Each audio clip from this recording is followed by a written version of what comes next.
નાખી દીધી પોકી ગયું.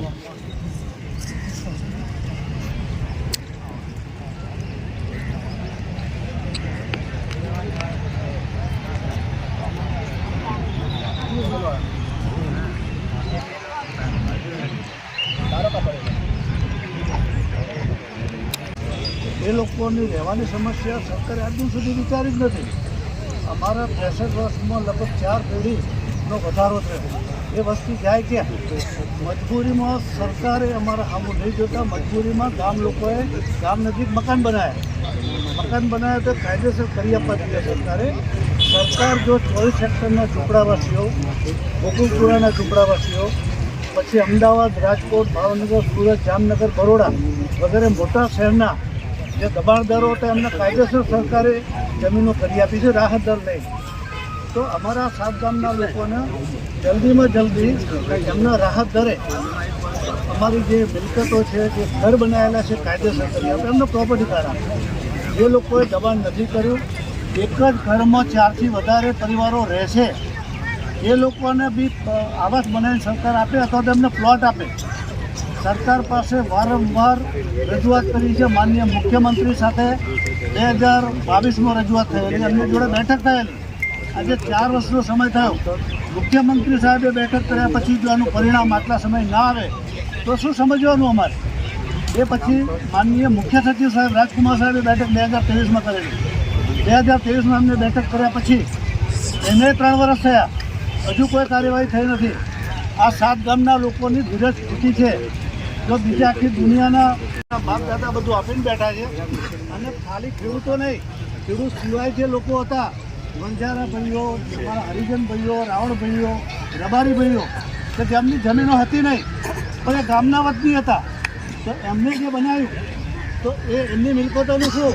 સરકાર બીજે બધે પ્લોટ આપે છે. 15 દિવસે ગુજરાતમાં એક ઝુંબેશ કરી કે જે ગામોમાં ગામ તો નાના હોય એ મોટા કરવાને 15 દિવસમાં સરકાર ઓર્ડર કરી આપવાના સરકારે આદેશો કરે, એવું અમે ઈચ્છી રહ્યા છીએ. જય માતાજી. જાય રાત્રે કમાઈને આવે એમાંથી ખાય છે એવા નાના વર્ગના માણસો છે, જેમાં પછાત, અતિ પછાત, બક્ષી પંચ, આર્થિક પછાત એવા ગ્રામજનો છે. એમને બિચારાઓને જલ્દીમાં જલ્દી એમના મકાનો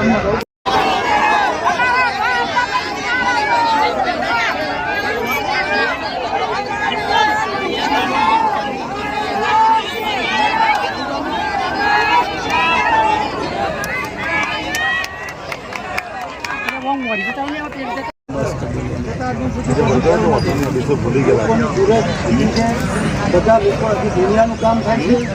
આ ગામોને કામ થતા નથી. આ ગામોને અવગણના કેમ?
આવો આવો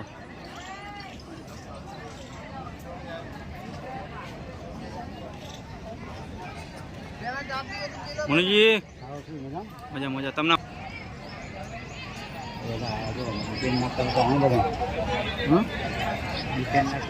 ના ચાર ના તો